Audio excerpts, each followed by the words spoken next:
Hey, everybody, welcome to the Daily Self-Publishing Podcast. I'm your host, Jeremy Sutton. Today, I have the honor, the prestige of talking to Vince Warnock. He is the former Chief Marketing Officer of Cigna Life Insurance. He's a speaker, an author of Chasing the Insights, host of Chasing the Insights podcast. He's a mentor to many.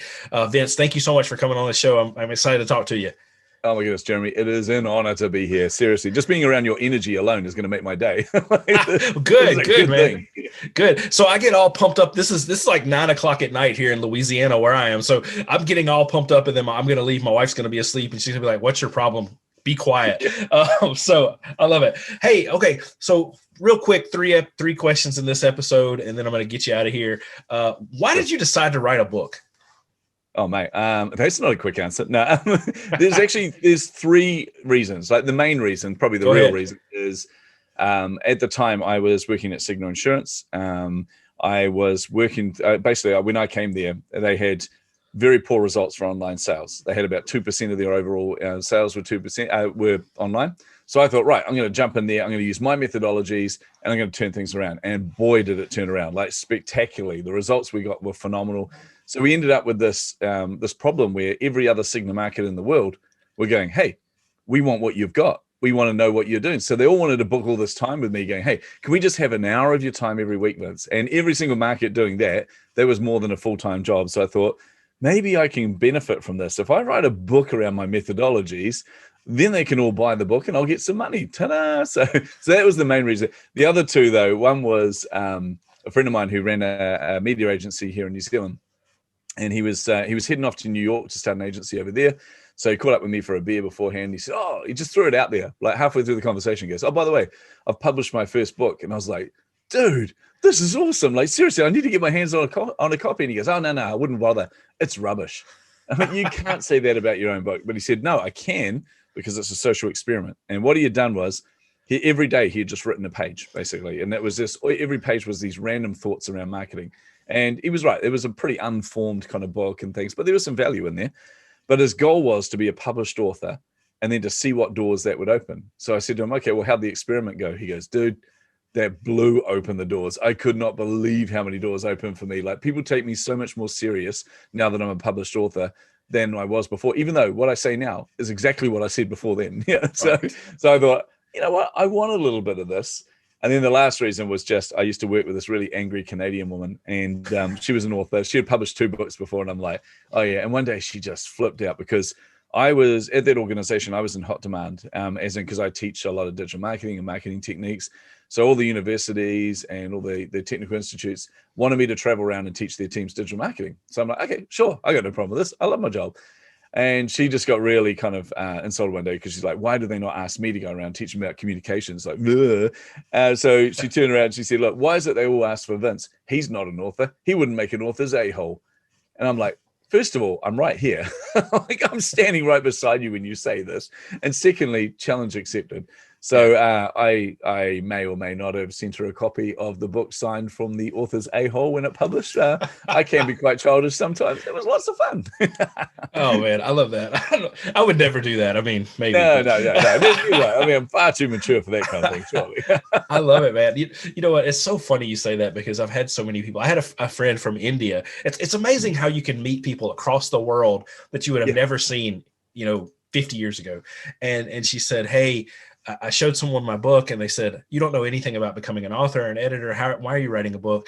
And I said, look, ask that guy if he has a book. And if he doesn't, then tell him to shut up. And even if he does, tell him to shut up. But 6 months later, she messaged me. It's been about a month ago now. And she said, Jeremy, my book's published in India. Like, it's a publisher picked it up. And I'm like, yeah, see, if you'd listen to that guy, you wouldn't have a book. I love it. From the author's a-hole, signed Vince. What was the hardest part about writing the book? I'm going to add 2 things to that. One is finishing the book. And that's because imposter syndrome didn't creep in. It actually ran and slammed doors around and beat me up. So the closer I got to actually finishing the book, the more I started to doubt myself, the more I started to go, who do I think I am? Like, seriously, what makes me think I've got the right to write a book? And then I just kept prolonging. Just do another edit on it. Just do another edit. But in reality, that was just fear. It was fear of putting it out there because I was worried people would judge me. People would go, hey, this is amateur hour, man. It's your first book. This is rubbish. So that was one of the hardest parts. The other one was a bit more personal, which was every day. So I have a weird genetic makeup. Basically, I've got this mutated gene, which means I only sleep 4 hours a night. So that gives me a lot of extra time, which is kind of handy. But the time that I set aside every day to write was at 3 a.m. So 3 a.m. to 4 a.m. is my writing time, which was going gangbusters. It was going really, really well until one of my sisters, who doesn't live in New Zealand, she lives in Australia, was diagnosed with cancer. And she's one of the toughest people ever. Right? She was a really tough woman, 2 teenage boys, a husband. And so in front of the family, she's like, I'm not in pain at all. I'm not freaked out at all. I know I've got this. I'm going to be amazing. The family would go to bed, and with the time zone difference, that would equate to 3 o'clock in the morning in New Zealand. And she would call me up and go, I'm freaking out. I'm in so much pain. I'm really scared. I don't know what to do. Yeah. So every morning for a significant amount of time, I mean, she battled with cancer for a year before, unfortunately lost that battle. So every morning, that time that I had for writing was then not sacrifice, that's the wrong word, because I would gladly give up to her. Just to be able to spend time with her was amazing. Sure. But that time was given to her for helping her to get strong and helping her to encouraging her to actually talk to her family and be vulnerable around them and show them, because there's nothing wrong with that. So those were the 2 hardest parts for me, one very personal and the other one just the standard thing that I think most authors probably go through, which is that self-doubt. Wow, that's crazy, Vince. I definitely sympathize with you. I just lost one of my uncles to cancer last couple of weeks ago, and so it's hard, and you know it's tough that, gosh, I don't remember knowing people with cancer when I was a kid, and now it's everybody. So anyway, I remember I was quite young, and there was a friend of my mum's her name was Joy. She was like she's the embodiment of joy. She was one of those people that was so happy, so bubbly, so alive that we just loved being around her as kids. Ironically, loved being around here, not around my parents. We grew up in a horrible household, violent, like abusive, in poverty. But this woman was the ray of sunshine, and she ended up getting breast cancer, and we'd never heard of it before. Like none of the kids, none of us. And when she died, we were like, what is this thing? It was so genuinely scary to not know this thing that just wiped her out. So crazy, it really stuff. Is. Yeah. Wow. Oh man, that's tough. So what's been the most unexpected reward that you've gotten from writing your book? Oh my goodness, there are so many.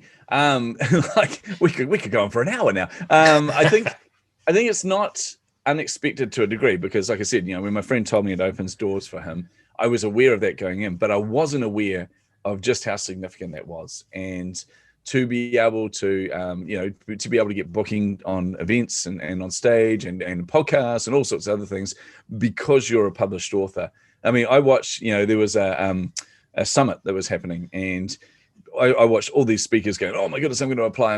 And every other speakers are applying. And there was only like 10 slots in this summit. And, there's about 100 people applying for that. And I'm going, oh yeah. I looked afterwards because I got accepted to the summit. In fact, I did one of the opening keynotes for it. And then I looked and I realized every single speaker at that summit was a published author. Yeah. It really does, like the interesting thing with it, it's around thought leadership. So people do position you as a thought leader when you're a published author. And the reason for that is not so much because it's some weird mark on your life, but it means that you have taken the time and put the effort into grabbing your knowledge and putting it down on paper, which in their mind means if they've taken that much effort to do this, it must be worthwhile. So what they're sharing with me must be valuable. Yeah, I love that. You're the second or third person to tell me that in the last few weeks. And it's the truth, though. I mean, it's absolutely true. Because, I mean, think about how many people can speak on thought leadership. Millions, but they don't all have books. Exactly. I love it. Yeah. Awesome. Well, guys, listen, Vince, thank you so much for answering those quick questions. We're going to come back with part 2 later on down the line. So I appreciate you for coming on, and let us know where can we go find you if we want to look you up. Mate, super simple. Just go to chasingtheinsights.com. So chasingtheinsights.com is the home of my podcast. It's the home of my book.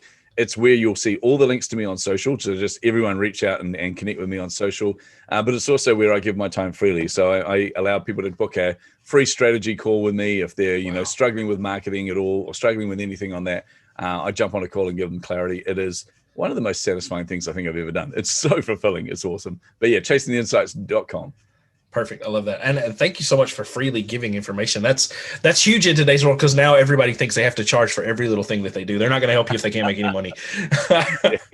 Yeah, trust me, once you've created and sold a number of companies, there's a point where money means nothing to you. You're like, I just want to give back. Amazing. Love it. Thanks, Vince.